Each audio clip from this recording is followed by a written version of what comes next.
Assalamualaikum warahmatullahi wabarakatuh.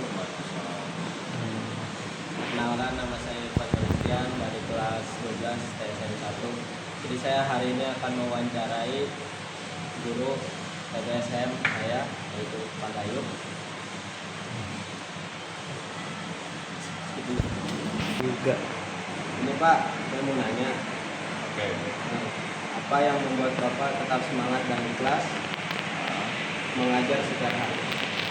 Oke, yang membuat saya tetap semangat dan ikhlas, kalau ikhlas kan nggak ada yang tahu ya, karena itu cuma Allah yang tahu. Cuma kalau yang bikin saya tetap semangat pastinya saya punya tujuan, saya punya niatan, apa yang saya punya, apa yang saya pelajari selama ini itu harus ada pengaruh, harus ada sesuatu yang mungkin bisa dimanfaatkan, karena tujuannya ilmu menurut saya bukan buat diri kita sendiri, tapi kita harus paham kalau ini titipan.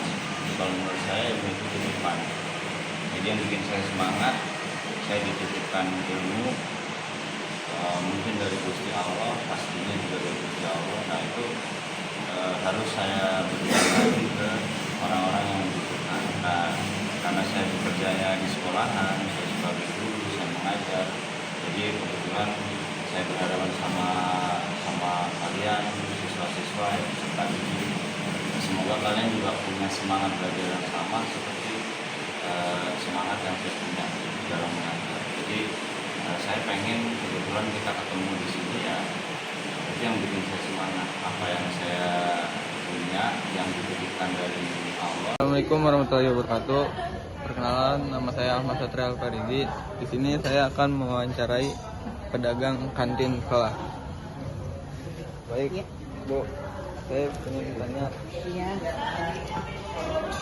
Dagang. Kira-kira bentuk rasa syukur yang paling Ibu rasakan selama jualan ini apa? Ya, enak, seneng. Dalam berdagang kan ada kejujuran. Kejujuran itu penting. Bagaimana cara Ibu menjaga kejujuran itu dalam takaran dan harga dari dagangan ini? Ya biar ya jujur aja, jujur. Ini segini takarannya ini.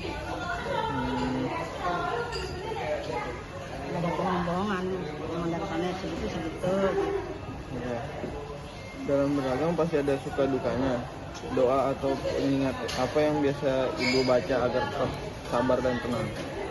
Istighfar. Oke. Kalau ada rezeki lebih atau ada pembeli yang membutuhkan, apakah Ibu pernah menyisihkan dagangannya? Iya, mesin. Dua peser gitu. Sering. Oh, ya. Ke masjid apa kemana. Selain untuk mencari nafkah, niat baik apa yang Ibu tanamkan setiap kali mulai jalan? Mau buat ibadah. Buat ibadah. Udah, gitu aja Bu. Makasih ya. Yuk. Waalaikumsalam warahmatullahi wabarakatuh. Sekian dari saya. Assalamualaikum warahmatullahi wabarakatuh. Warahmatullahi wabarakatuh. Kenalkan, nama saya Adi Cairawan dari kelas 12 TSM 1. Dan ini saya akan wawancara pedagang cilok Cimahi. Ya. Oke. Yang pertama, bagaimana Abang menerapkan prinsip kejujuran, sidik, dan amanah dalam menjalankan usaha ini? Ya, kalau saya sih intinya kita harus memang pertama harus jujur ya, jujur. Terus ini kan saya punya bos nih, saya mah cuma ya pedagang jual ya, intinya kita memang harus jujur itu aja sih caranya, ya jujur dagang seberapa, misalnya kita hari ini bawa 200 Oke. Lanjut kedua Bang ya. Dalam Islam ada larangan riba. Bagaimana cara Abang mengolah modal dan keuntungan agar tetap halal dan berkah? nah itu dia, ini sih punya bos ya, jadi kayaknya lebih tepat ke bos kalau masalah ini. Bos. Ya karena saya kan cuma ngejalanin aja. Oke. Apakah produk Abang yang dijual sudah dipastikan halalnya? Oh iya, kita udah ada sertifikat kemarin kan, ada tuh dari Kementerian apa? Ya bukan, yang sertifikat halal tuh. Oh iya. Jadi dari UMKM kita udah terdaftar.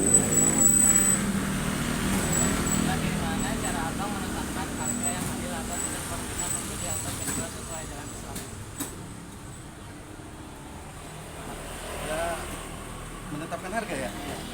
Kalau secara ya di dalam hukum ini hukumnya jual beli kan. Ya, jual beli. Nah, di dalam fikih itu namanya babul bay'. Nah, hukum jual beli. Kalau masalah penetapan harga, kita kan pedagang nih, itu kita sesuai biaya operasional, biaya produksi gitu kan. Kita udah pasti hitung-hitungnya secara bisnis. Misalnya kita modal berapa, itu kita kan pasti ngambil untung gitu kan. Kalau untuk cara menetapkan apa tadi? Menetapkan itu harga yang agak nggak rugi, agak adil. Harga rugi biar tidak adil. Biar adil Ya, maksudnya. ya tentunya kita satu ya batas normal lah kalau kita jual cilok gitu. Dengan harga PTH kita, harga produksi kita misalkan 500 kan, kita bisa jual 1000 pas otomatis kan, karena untuk bayar kontrakan, untuk bayar apa ya gitu. Untuk ya kalau kita bisa jual 2000 3000 itu kan nggak adil, tapi sebenarnya itu ya sah-sah aja sih. Secara Islam juga pasti sah. Kita mau jual 10.000 pun sah sebenarnya. Oke, lanjut Bang ya. Ketika usaha sedang sepi atau rugi, bagaimana nilai tawakal dan sabar dan usaha? Ketika usaha sedang sepi, Ya, ya kita kan hadis Rasul, amal di dunia ka annaka ta'isu abadan wa amal li akhiratika ka annaka tamutu abadan. Beramallah untuk duniamu seakan-akan kamu akan hidup selamanya. Dagang hari ini sepi, tenang aja, santai bro. Kita hidup nggak hari ini besok mati, kita masih besok masih ada. Besok sepi, tenang terus masih ada. Itulah amal di dunia kak, beramal untuk masalah dunia. Seperti kita hidup selamanya lah. Hari ini sepi, tenang aja masih ada besok. Besok sepi, tenang aja masih ada lusa. Lusa sepi, masih ada minggu depan. Minggu depan sepi, masih ada bulan depan sepi, masih ada tahun depan. Itu seumur hidup kita bakalan hidup selamanya. Jadi jangan takut. Kita hari ini sepi, jangan khawatir, tenang aja. Karena ini urusan dunia kok. Ya kita seperti hidup selamanya aja. Atau sebaliknya kalau untuk akhirat kan harus segera dilakukan. Karena seakan-akan besok kita akan oke, lanjut Bang ya.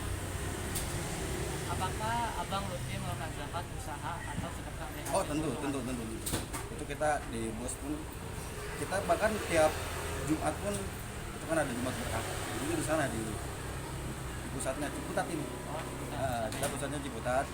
Tiap minggu khususnya hari Jumat itu ada Jumat berkah. Terus untuk apa namanya Idul Adha kita kurban. Lalu untuk zakat 2,5% sama bos selalu. Lanjut Bang ya. Apa pesan abang untuk anak muda yang ingin menjadi wirausaha muslimah yang untuk dunia dan akhirat? Aduh, untuk jadi pengusaha gitu. Ya, yang enak aja Bang. Iya, ya simpel-simpel aja lah, nggak usah tinggi-tinggi. Kalau menjadi pengusaha, ya satu selain kita bekal ilmu dulu tuh, pasti ilmu tuh. Ilmu, baik. Karena kita misalkan ilmu bisnis bisa, tuh harus bisa. Itu dulu ilmu, terus modal udah pasti kita harus punya modal. Terus kiatnya ya teruslah semangat gitu. Maksudnya jangan pantang nyerah lah. Namanya usaha.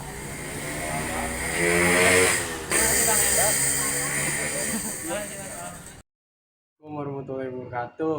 Nama saya Parentia. Di sini saya mau wawancara tentang usaha bertopik agama. Di sini saya akan mewawancara nenek saya yang punya usaha nasi uduk. Nek, nama nenek siapa, Nek? Ya, ini nenek. Nenek. Nenek Sarmi. Nenek Sarmi. Dagang apa, Nek? Uduk. Dagang uduk. Kenapa nenek milih usaha ini, ada hubungannya enggak sama agama? Ada dong. Apa? Ya agama ya sholat kan? Ada hubungannya enggak? Bukan sholat. Apa hubungannya? Terus. Lu dah- Apa milih usaha ini, ada hubungannya enggak sama agama? Nenek kan nyari uang Nah, buat nyari nafkah buat anak cucu, ya. buat makan sehari-hari. Ah. Nenek bisa nenek pengen makan, Nah, pengen jajan ya. sehari-hari. Ya udah. Apalagi Cut dulu. Nilai agama apa yang paling nenek terapkan? ya 5 waktu jangan ditinggal sholat. Oke. Gimana cara nenek mastiin usaha nenek sesuai aturan agama atau enggak?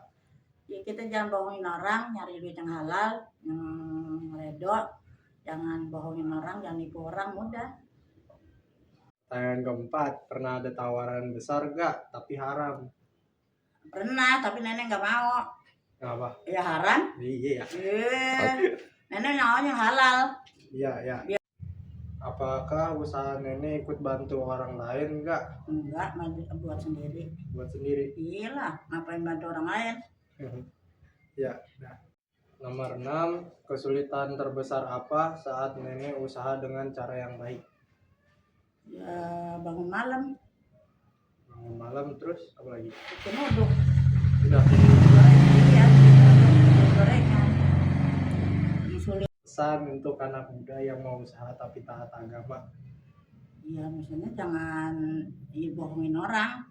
Kita kalau usaha biar lancar, jangan bikin ulah gitu. Usaha pengen lancar, jangan bikin ulah, jangan bohongin orang. Nyari yang terbaik, yang halal. Udah. Dah. Tuh, kentut.